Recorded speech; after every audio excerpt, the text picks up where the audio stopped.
لله الذي لا أحصي ثناء عليه وهو كما أثنى على نفسه.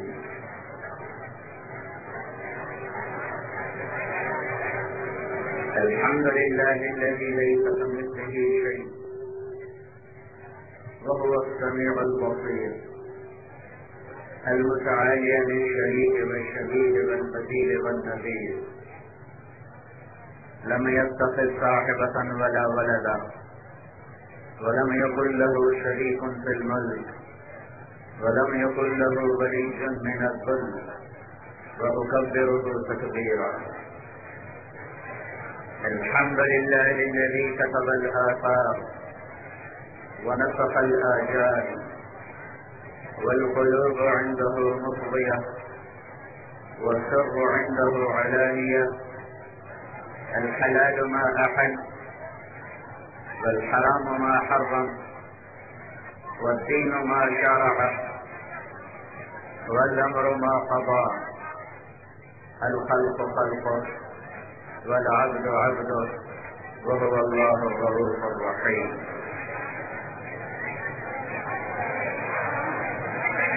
وأشهد أن لا إله إلا الله وحده لا شريك له وأشهد أن سيدنا ومولانا محمدا عبده ورسوله أرسله بالحق بشيرا ونذيرا وداعيا إلى الله بإذنه وسراجا منيرا. صلى الله تعالى عليه وعلى آله وعلى أصحابه وبارك وسلم تسليما كثيرا كثيرا. أما بعد فأعوذ بالله من الشيطان الرجيم. بسم الله الرحمن الرحيم. من عمل صالحا من ذكر أو أنثى وهو مؤمن فلنحيينه حياة طيبة ولنجزينهم أجرهم بأحسن ما كانوا يعملون. وقال تعالى: قل هذه سبيلي أدعو إلى الله على بصيرة أنا ومن اتبعني وسبحان الله وما أنا من المشركون. وقال النبي صلى الله تعالى عليه وسلم: إنكم لتموتون كما تنامون وتبعثون كما تستيقظون وتحاسبون بما تعملون ثم إنها لجنة أبدا أو لنار أبدا. وقال النبي صلى الله تعالى عليه وسلم: إن الله بعثني كافة للناس رحمة فهدوا عني. وقال النبي صلى الله تعالى عليه وسلم: ألا وإن الدنيا عرض حاضر يدخل منه البر والفاجر. ألا وإن الآخرة رجل صادق يقضي فيها ملك عادل قادر يحق الحق ويبطل الباطل. ألا وإن الخير كله بحظافيره في الجنة. ألا وإن الشوك كله بحظافيره في النار. ألا فاعملوا وأنتم من الله على خبر فاعلموا أنكم معروضون على أعمالكم فمن يعمل مثقال ذرة خيرا يره ومن يعمل مثقال ذرة شرا يره أو كما قال. آپ بھائی بیٹھ جائیں تو بہتر ہوگا، یہاں بہت شور ہو رہا ہے. میرے بھائی اور دوستو، اہل ایمان کا بہت بڑا مجمع ہے اور ہم مختلف مسائل کا شکار ہیں. ایک فرد کی زندگی بھی پریشان ہے اور ایک مجموعے کی زندگی بھی پریشان ہے. ملکی سطح پر بھی امت اور ہم بہت پریشانیوں کا شکار ہیں اور عالمی سطح پر بھی امت بڑے اضطراب میں ہے. جو ظفر علی خان رحمۃ اللہ علیہ نے کہا تھا خاصان رسول وقت دعا ہے، امت سے تیری آ کے عجب وقت پڑا ہے۔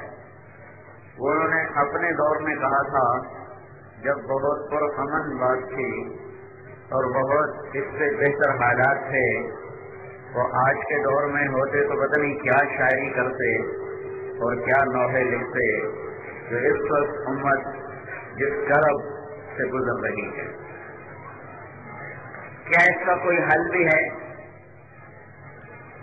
سارے دانشور جمع ہیں ملکی سطح پر، شہر کی سطح پر کہ حالات کو بنایا جائے اور کسی کنارے کشتی کو لگایا جائے۔ تو اگر ہم اللہ تعالیٰ کی طرف رجوع کریں اور اللہ سے پوچھیں کہ کیا اللہ بھی اس کا کوئی حل بتاتا ہے؟ ایک حل کمشنر صاحب بتاتے ہیں، ایک حل DIG صاحب بتاتے ہیں، ایک نسخہ کوئی باہر سے آتا ہے مفکر اور کہتا ہے پاکستان کو یوں کر دیا جائے تو ایسا ہو جائے گا، ایسا ہو جائے گا۔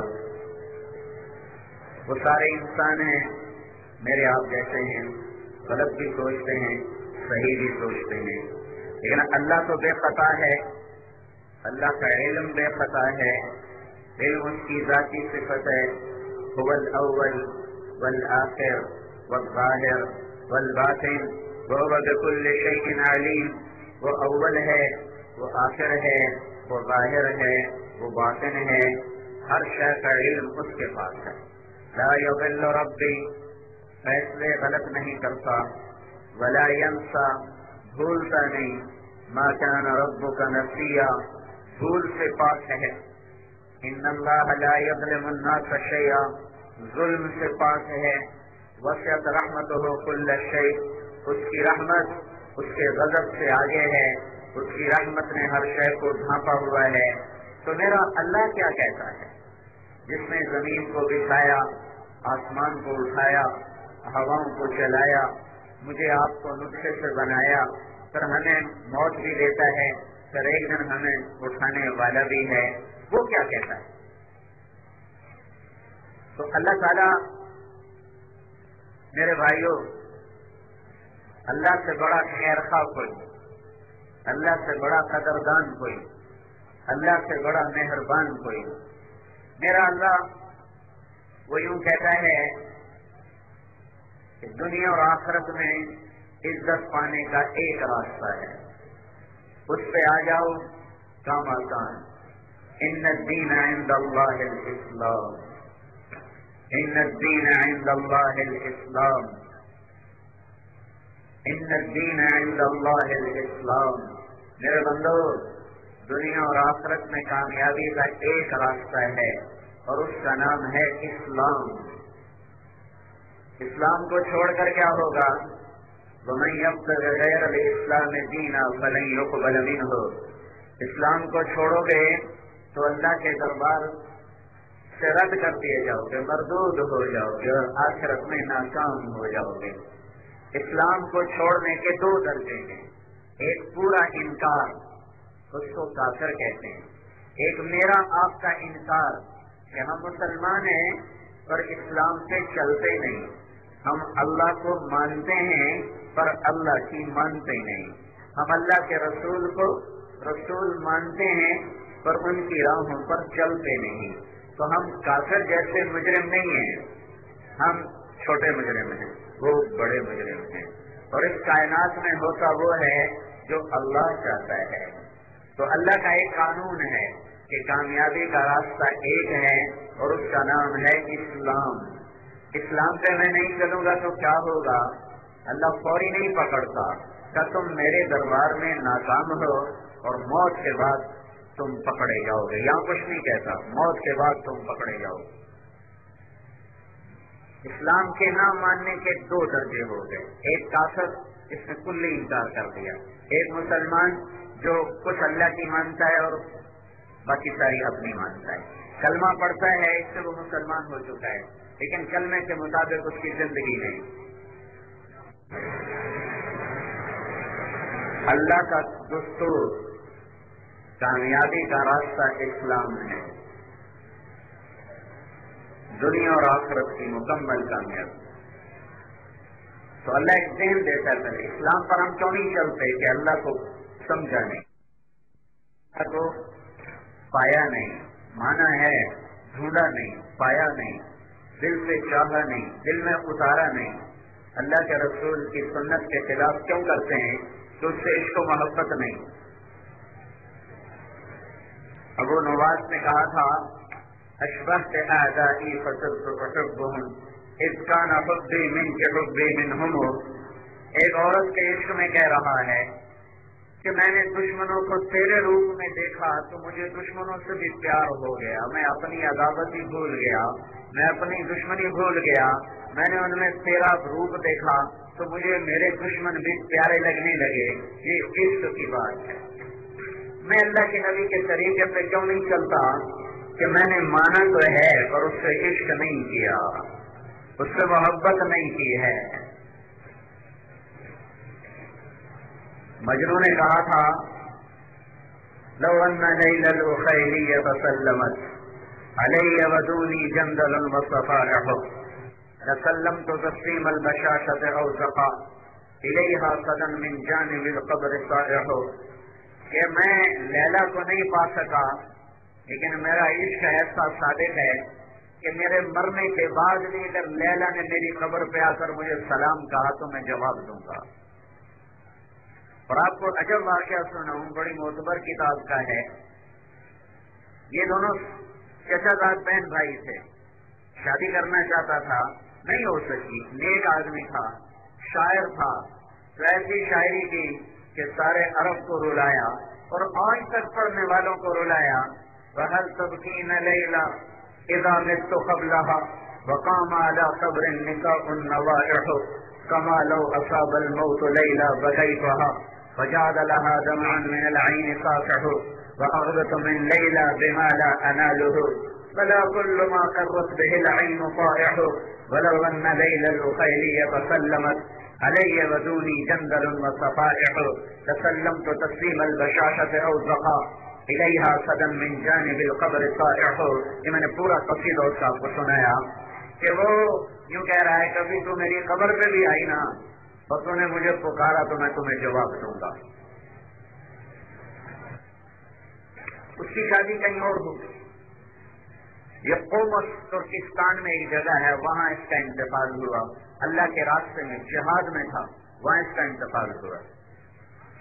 تو لیلا کو ایک سفر تھا ترکستان کا، وہ اپنے خامن کے ساتھ قومس پہنچی تو اسے پتا چلا یہاں مجنوں کی قبر ہے، وہ اس کی قبر پہ پہنچ گئی تو اپنے خامن سے کہنے لگی یہ ہے، اس کا نام تھا توبہ، نام توبہ تھا، توبہ بن سلمہ، مجنوں سے مشہور ہے، نام تھا توبہ، اور خیری قبیلے کے تھا۔ یہ قبیلہ خفاجی قبیلے کا تھا۔ یہ قبیلہ مکہ میں آج بھی آباد ہے، مکہ میں یہ قبیلہ آج بھی آباد ہے۔ تو اپنے خامد سے کہنے لگی کہ یہ توبہ ہے جس نے مجھے میرے بارے میں کہا تھا لو ان لیل الخیلی فسلمت، اگر یہ میری قبر پر آئی مجھے پوچھنے اور سلام کرنے تو میں اس کے سلام کا جواب دوں گا۔ اس نے یہ شعر پڑھا اور رب ذوالجلال کی قسم قبر سے آواز آئی اور لیلا خوف سے گری اور مر گئی، اونٹ سے گری اور مر گئی، اور اس کے برابر میں اس کی قبر بنی، دنیا میں تو اسے نہ پا سکا اور قبر اس کے برابر بنی۔ یہ ایک عورت کے ساتھ عشق ہے، عورت کے ساتھ۔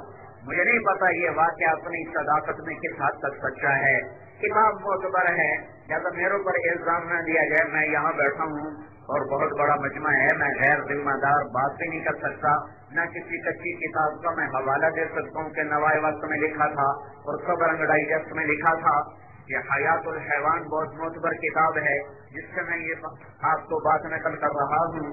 بات تو میرا مضمون اور تھا، میں نے پورا قصہ سنا دیا کہ آج کا مسلمان اللہ کے نبی کے طریقے پر کیوں نہیں ہے، اسے غیروں کے طریقے کیوں اچھے لگتے ہیں، اس کے دل میں وہ حب اور عشق نہیں ہے، اس سے وہ محبت نہیں ہے، اس سے وہ تعلق نہیں ہے، جس کی وجہ سے مانتا ہے پر چلتا نہیں ہے۔